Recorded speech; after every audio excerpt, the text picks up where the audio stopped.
Assalamualaikum warahmatullahi wabarakatuh, teman-temanku yang masih suka bertani. Banyak sekali yang bertanya kenapa kok media bekas tanam saya ditanam kembali tidak subur.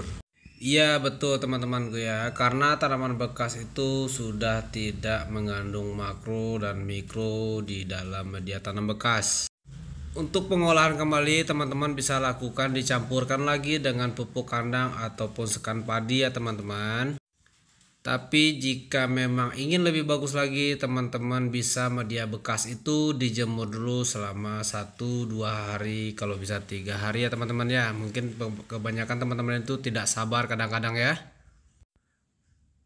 Dan memang untuk pengembalian kesuburan tanah tersebut harus dicampur kembali teman-teman ya dengan pupuk kandang ataupun sekan padi teman-temanku.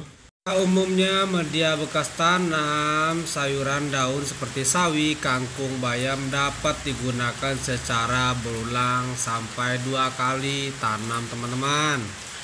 Dengan catatan media tidak terkontaminasi dengan hama atau bakteri dari pertanaman sebelumnya ya. Sedangkan media tanam bekas pertanaman sayuran buah seperti cabai, tomat, dan terong sebaiknya tidak langsung digunakan untuk pertanaman baru ya teman-teman, dikarenakan nutrisi dalam media tanam sudah sangat berkurang. Nah maka dari itu perlu pengolahan kembali ya teman-temannya. Media tanam adalah salah satu faktor utama penentu pertumbuhan dan produktivitas tanaman budidaya teman-teman. Media tanam adalah media yang digunakan untuk menumbuhkan tanaman. Tempat akar ataupun bakal akar akan tumbuh dan berkembang dengan tanaman digunakan tanaman sebagai tempat berpegangnya akar. Agar tajuk tanam dapat tegak kokoh berdiri di atas media tersebut dan sebagai sarana untuk menghidupi tanaman kita teman-teman ya. Maka dari itu media tanam itu sangat diutamakan teman-teman ya, kegemburan dan kesterilan tanah media tanam kita ya teman-teman ya.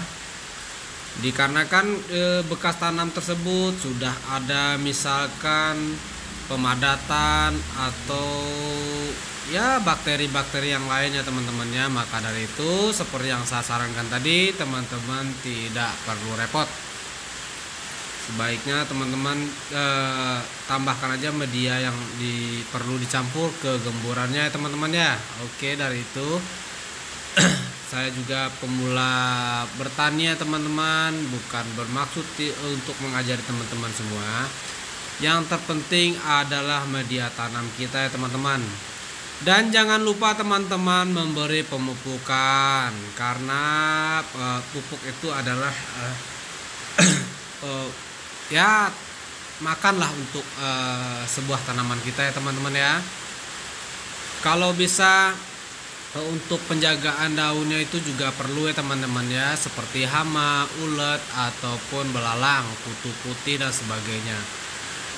Perlu teman-teman semprotkan dengan cara organik bisa ataupun dengan non organik ya teman-teman ya. Karena banyak sekali hama-hama yang menyukai pucuk dari tanaman kita seperti ya semut segala macamnya, yang mengakibatkan bisa membuat keriting ataupun kekerdilan buat tanaman kita ya teman-teman ya. Yang perlu diingat lagi ya teman-teman ya, pemberian nutrisi itu tidak perlu berlebihan. Kalau berlebihan bisa juga merusak tanaman kita ya teman-teman ya. Termasuk misalkan pemberian air terlalu berlebihan bisa membuat pembusukan pada bagian akar ya teman-teman ya. Yang terpenting jaga seperti itu aja teman-teman ya, karena kita bukan petani yang butuh pembelajaran dari persekolahan ya teman-teman ya. Karena kalau petani yang khusus dari pertanian itu dia juga mengukur media tanah, pH dan sebagainya ya teman-teman ya. Kalau untuk kita pemula, kita cukup menjaga media tanam, pemberian pakan tidak terlalu berlebihan, tidak terlalu basah di media tanah, dan gemburnya tanah. Itu aja yang terpenting ya teman-teman ya. Baik, mohon maaf jika ada kesalahan kata yang saya ungkapkan kali ini. Mohon maaf karena saya mencoba bertani ini dengan secara otodidak ya teman-temannya, dan hasilnya alhamdulillah sangat memuaskan karena kita selama mencoba insya Allah bisa sukses ya teman-teman. Sekian dan terima kasih.